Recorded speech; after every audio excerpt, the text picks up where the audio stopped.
प्यारे बच्चों नमस्कार, स्वागत है आपका हमारे YouTube चैनल पे। बच्चों जो आज का वीडियो है वो होने वाला है 8th क्लास की जो मेंटल मैथ्स है चैप्टर 2। चैप्टर का नाम है linear equation in one variable, यानी एक चर वाले समीकरण के ऊपर होने वाला है। आज की इस वीडियो में मैं आपको 1 से लेकर 10 तक के क्वेश्चनों को बिल्कुल सिंपल और कॉन्सेप्ट के साथ में आपको सॉल्व कराऊंगा। तो चलिए ज़्यादा डिले ना करते हैं, वीडियो को स्टार्ट करते हैं। पहला क्वेश्चन है find the value of x. देखो इक्वेशन को, अगर आपने इंट्रोडक्शन वाला पार्ट नहीं देखा इस वीडियो को तो आप इंट्रोडक्शन वाला पार्ट देख लेना, और कोई बात नहीं, अगर आपको वैसे डायरेक्ट समझ में आ रहा है तो आप देख सकते हो। कह रहा है find the value of x, यानी इस इक्वेशन को एक्स के लिए सॉल्व करना है। ठीक है, तो चलिए किस तरीके से सॉल्व करेंगे बेटा। तो सॉल्यूशन करना है हमें इस चीज़ का। तो सॉल्यूशन देख लिए फटाफट बेटा, यहाँ से देखो हम डायरेक्टली ये रही 7x minus 2 plus 5x equals to 18 है। ठीक है, तो 7x एज इट इज़ हो गया, मल्टीप्लाई करेंगे अगर माइनस, और माइनस का 5 इक्वल्स टू 18 हो गया। अब ये 7 में से 5x गए तो 2x बचेगा, और इसको वहाँ पे मूव कर देते हैं तो 18 प्लस 2 हो गया। तो x बराबर हो गया हमारा, ये हो गया 20, और ये जो 2 है ये डिवाइड में चला जाएगा तो x का आ गई वैल्यू 2, यानी हैंस x इक्वल्स टू क्या आ गया हमारा 10 आ गया हमारा। ठीक है, अगर हम 20 को 2 से डिवाइड करेंगे तो ये आ जाएगा। ठीक है, अच्छा नेक्स्ट क्वेश्चन देखते हैं बेटा हमारा फटाफट। देखो कह रहे कि इफ़ 5x अपॉन में 3 प्लस 1 अपॉन में 3 इक्वल्स टू 1 है then find the value of x। यानी कह रहे कि यदि इस एक्सप्रेशन की वैल्यू जो पूरी है वो 1 के इक्वल्स है तो हम क्या कर सकते हैं बेटा, x की वैल्यू फाइंड करें इस केस के लिए। तो चलिए बेटा सॉल्यूशन देखिए फटाफट, सॉल्यूशन देखिए बेटा फटाफट। तो इसमें हम क्या करेंगे, वेरिएबल वन साइड में मूव करा देंगे और कांस्टेंट को एक साइड में मूव करा देंगे। तो ये देखो 5x अपॉन में 3 एज इट इज़ 1 माइनस 1/3। तो यहाँ पे वर्क करते हैं इसके ऊपर। ये हो गया एलसीएम लेंगे जिसके नीचे कुछ नहीं होता तो 1 ले लेंगे, 3 माइनस 1 अपॉन में 3। तो यहाँ आएगा आपके पास में 5x अपॉन में 3, और ये हो गया आपका 2 अपॉन में 3। ये 3 से 3 कट हो जाएगा तो which implies x equals to आ जाएगा 2 अपॉन में 5 आ जाएगा। ठीक है, तो ये आ गई हमारी x की वैल्यू आ गई। चलिएगा नेक्स्ट क्वेश्चन की तरफ मूव करते हैं बेटा। नेक्स्ट क्वेश्चन कहता है कि find the value of y if this equals to this. तो चलिए बेटा सॉल्यूशन देखो सिंपल तरीके से। अच्छा मैं थोड़ा, अगर हम क्योंकि बिना पेन और पेपर की हेल्प से हमारे को ये करना पड़ता है क्वेश्चन, तो मैं डायरेक्टली देखो ये क्वेश्चन हमारे को प्रोवाइड कर रखा है तो मैं डायरेक्टली देखो, पहले मैं एक सिंपल तरीके से समझा देता हूँ जैसे हम नॉर्मली सॉल्व करते हैं। तो हमें कैसे वहाँ पे टाइम बचाना है और कैसे वर्क करना है इन क्वेश्चन को, तो हम पहले क्रॉस मल्टीप्लाई करेंगे यहाँ पे।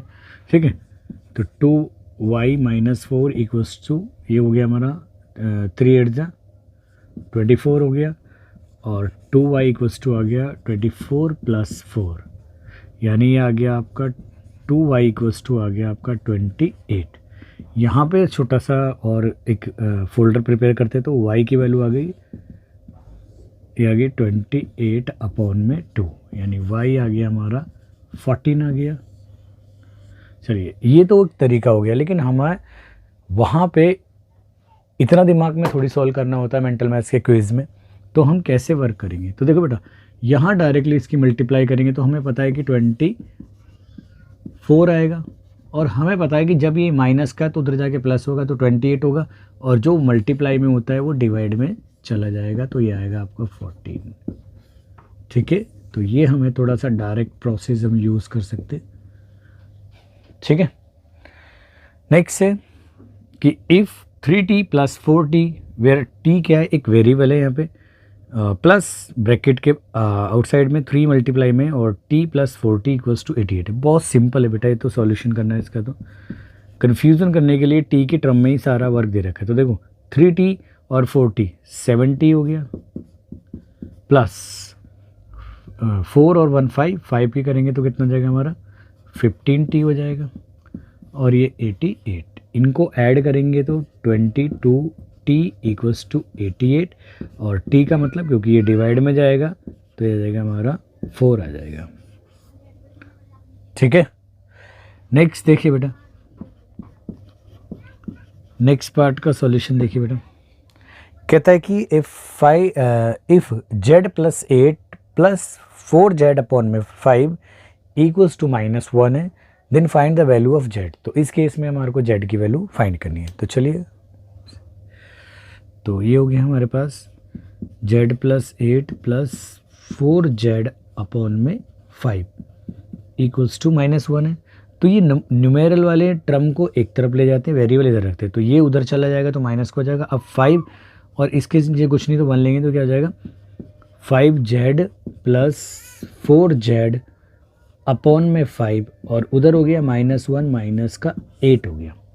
तो 5z प्लस 4z हमारा हो गया ये 9z अपॉन में 5 और उधर हो गया माइनस का 9। अब हमें z को अकेला छोड़ना है, तो जो चीज़ मल्टीप्लाई में होती है वो सामने जाके डिवाइड में, और जो डिवाइड में होती है वो सामने जाके मल्टीप्लाई में। तो हमने z को अकेला छोड़ दिया तो 5 उधर जाके मल्टीप्लाई में चला जाएगा और 9 डिवाइड में आ जाएगा। ठीक है, तो इसका मतलब है माइनस का 5 आ जाएगा।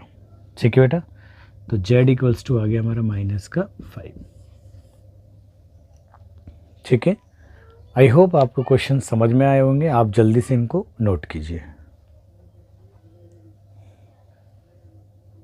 चलिए बेटा, अगले क्वेश्चन है आपके क्वेश्चन नंबर 6। कहता है कि फाइंड द वैल्यू ऑफ ए, यानी ए की वैल्यू फाइंड करने का मतलब हमारे पास में एक इक्वेशन है, लीनियर इक्वेशन है और हमें उसको सॉल्व करना है। यानी मैंने आपको इंट्रोडक्शन वीडियो में ये बताया था, finding value of variable means solving the given equations. ठीक है बेटा, तो यहाँ पे हमें ए की वैल्यू को फाइंड करना मतलब इस इक्वेशन के लिए सॉल्यूशन फाइंड करना है। तो डायरेक्टली देखो बेटा, हमारे पास में ए अपॉन में 3 माइनस ए अपॉन में 4 इक्वल्स टू है 7 अपॉन में 12 है। क्लियर है? अब मेरी बात ध्यान से रखना बेटा, देखो यहाँ पे 4 मल्टीप्लाई होगा और इसकी क्रॉस मल्टीप्लाई करेंगे 3, तो 4a में से 3a गए तो कितना बचेगा, a बचेगा। और कभी ध्यान करना कि जब डिनोमिनेटर छोटा आ गए हो और उससे 1 मोर डिनोमिनेटर उसके अगली टर्म में और दोनों के बीच में डिफरेंस हो रहा हो सेम वेरिएबल के लिए, तो उनका जो डिफरेंस है वो 1 ही आता है। ठीक है, तो हम डायरेक्टली करेंगे 4a और ये इधर मल्टीप्लाई करेंगे, माइनस में 3 है तो ये आ जाएगा हमारा a अपॉन में, और ये आपस में मल्टीप्लाई जाएगी तो 12 आ जाएगा, और उधर आ जाएगा 7 अपॉन में 12। दिस इम्प्लाइज 12 से 12 डिनोमिनेटर में दोनों में कट हो गया, तो a की वैल्यू आ गई डायरेक्टली 7। तो थोड़ा बेटा आपको डायरेक्ट जैसे हम इक्वेशनों को सॉल्व करते आ रहे हैं वैसे आपको सॉल्व नहीं करना पड़ेगा, क्योंकि वहाँ पे इतना टाइम आपके पास में नहीं होता है, बिल्कुल जल्दी बोलना पड़ता है आपको। ठीक है,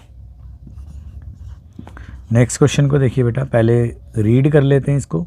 find the value of s। s एक वेरिएबल है यहाँ और ये एक्सप्रेशन दे रखी है, तो हमें इसको सॉल्व करने के लिए वेरिएबल वन साइड और कांस्टेंट एक साइड में।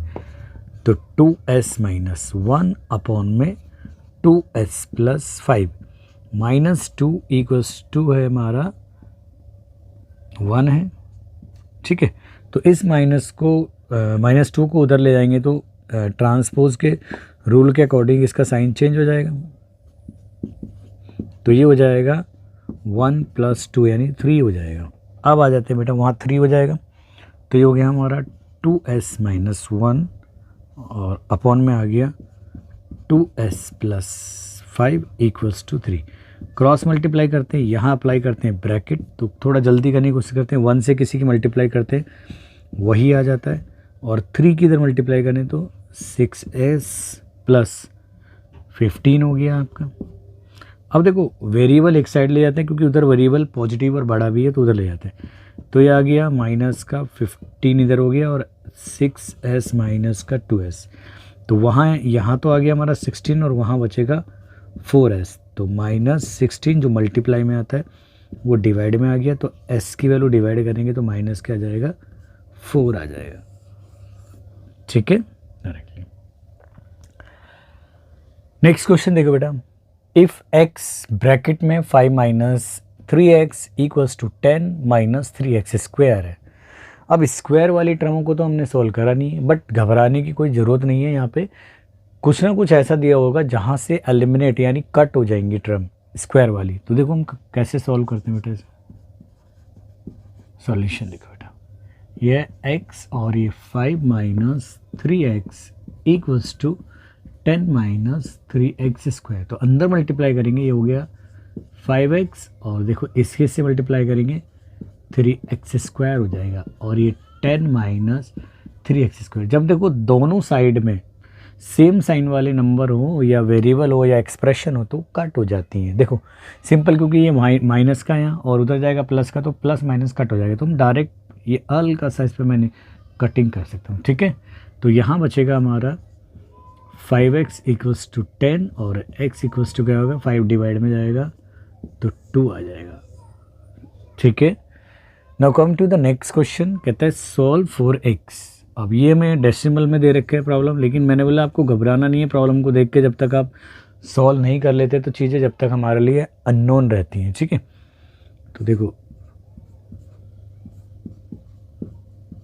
ये एज इट इज़ नोट करा और ये 4x + 0.16। अब डेसिमल का हटाने का तरीका, या तो आप एक काम करो, देखो बेटा यहाँ से डेसिमल को मूव करेंगे 1 2 प्लेस आ जाएगा और ये आ गया 5x + 1 आ गया = अब इसको भी 2 डेसिमल तक मूव करो। हालांकि ये मूव होगा 1, तो मैंने 2 डेसिमल तक मूव करा दिया इसको और ये हो गया हमारा 16/100। अब देखो सबके नीचे एलसीएम 100 आ रहा है, कॉमन है, तो वो दोनों को डिनोमिनेटर से कट हो जाएगा, तो उसको हटा देंगे। यहाँ अंदर मल्टीप्लाई करेंगे 16 की, तो 5 से, तो ये आ जाएगा 16 5 ×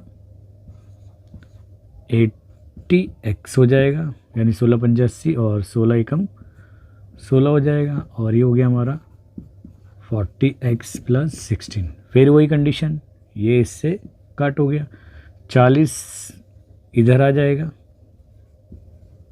और उधर बचेगा 0। तो यहाँ देखते हैं बाकी इस पोर्शन को। तो यहाँ 80x में से 40 यानी 80x में से 40x सब्ट्रैक्ट करेंगे तो 40x आएगा और वहाँ बचा 0। अब आपको पता है कि भाई 0 को किसी भी नंबर से डिवाइड करो तो वो खुद हीरो बना के हमारे को 0 बना देता है, ठीक है। तो 0 से डिवाइड करने का मतलब किसी नंबर को वो 0 ही हो जाता है। मल्टीप्लाई केस में भी ऐसे होता है, ठीक है। नेक्स्ट क्वेश्चन देखो, सॉल्व फॉर x। यहाँ पे भी स्क्वायर टर्म दी और मैंने अभी यही बात बताई आपको, बिल्कुल भी टेंशन नहीं लेनी इस चीज़ के लिए। तो ये पहले तो मैंने नोट डाउन करा इसको, क्वेश्चन को, और एज इट इज़ रखा। अब देखो थोड़ा बड़े ध्यान से देखना, मैंने एक बड़ा ब्रैकेट बनाया, अंदर मल्टीप्लाई करिए। अभी इस माइनस से अभी हमारे को कोई प्रॉब्लम नहीं है, बाहर है।